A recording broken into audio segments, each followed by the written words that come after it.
MRT3 to lift property value. So this was out on 6th of September, Friday, and this proximity to public transport, crucial selling point to developers and landlord. Malaysian Institute and State Agent President Mr. Tan Ken On actually say this. So this is no surprise. So see what else he says. The rates of property value. Proximity to public transport can greatly influence rental rates and property value. And it goes on to say restaurant, convenience stores, banks will soon sprout out in neighborhoods and applies to both residential and commercial because business activities and activities in general, whether it's residential or commercial, will boom around the MRT station with the MRT, okay? So this is nothing new. The article goes on to mention which are the possible stations and what else there is in store for us. Today's video, I just want to share with you my thoughts on this.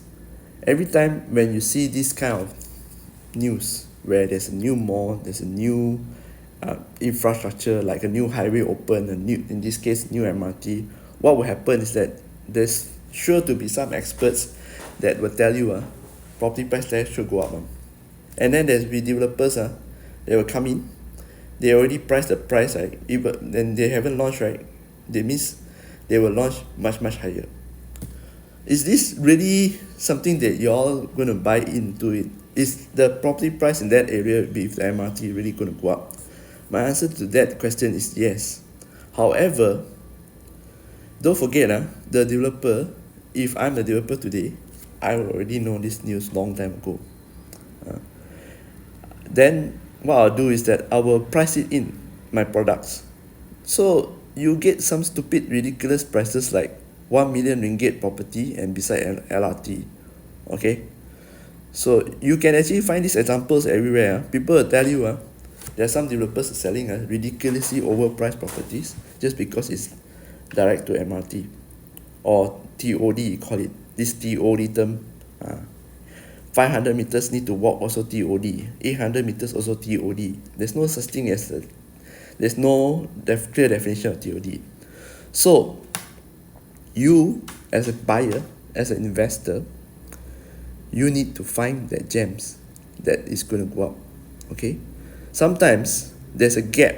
Okay, there's always a gap between these people who knows earlier, like the developers, and people like us who are on the masses that we're not sure what's going to happen.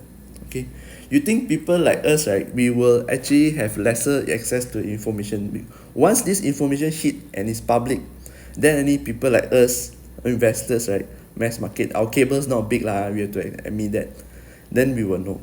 By the time we know, most of the time it's too late. However, if you look hard enough, you might be able to find some gems.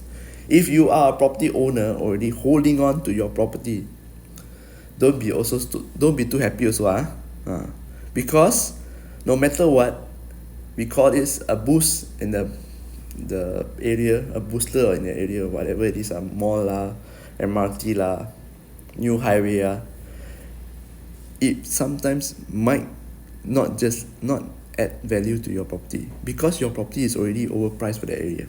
Okay, so there's always a ceiling one, especially if we are talking about high rise. If you are talking about landed, then maybe. But if you are staying in landed, right, would you want to stay near an MRT station in this case? I wouldn't want. Okay, because it's congested and it's noisy. I buy landed because I want private space. I pay more for privacy. I don't mind. So landed property price might drop. So it's not always like things that it will go up.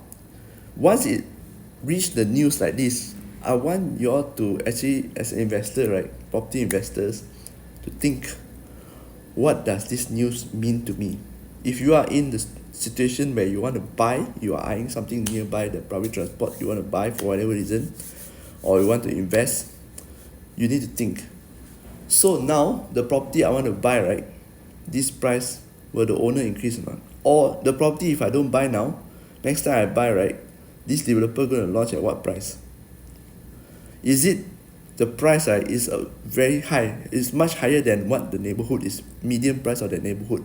Remember, the MRT come, property values go up, doesn't mean your buyer, your pool of buyer is going up, you know. If you are selling to a locals, locals, to Malaysians, your property sells to Malaysians, most of us, we are not getting an increase in salary. So how are we going to buy your property if your asking price is too high? Okay? And basically, if your property is for investment, most people will have the same thinking: come in, invest, and go. It won't appreciate much, one. Okay? So if you are owner today and you're holding a property, you also need to think, good lah, MRT3 is here.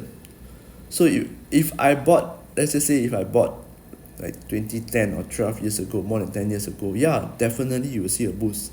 But there is also a limit. Is this a limit? Last time got no MRT. Now suddenly got MRT. Oh, maybe my property now for 500,000 maybe can go up a bit low, 700,000. Example, okay? Example. But how much it goes up is also depend on the fundamentals in the area. People who take MRT, people who wants to live near public transport, they don't want to pay so high for accommodation. So they are renting. And most of these people, they also don't want to rent so expensive. Why they rent so expensive? And they can actually buy themselves. So your property may be able to sell to an investor, but knowing investors, they only look at numbers. Okay? So you also need to think, maybe 500k, I sell at 700k, this place maybe can 700k, the investor can do a room rental, then to break even or to earn some money, then they will take. Or if I put at 600k, or maybe people can own stay, because although the station is near here, but it's still like about 2 kilometers, still need to drive. So maybe people that buy this can own stay. Maybe 600,000 is okay. 650 is okay. So when you all read any news like this, okay, it's always you need to always think of two sides of the coin. Don't be so happy. Okay, there's always a opportunity for us to make money, definitely, and there's also opportunity for us to actually get trapped in something that is lose money, which in this case overpriced properties. Be careful. Okay, that's all I want to share today. This is Kenny here from Property Stories. See you in the next video. Bye bye.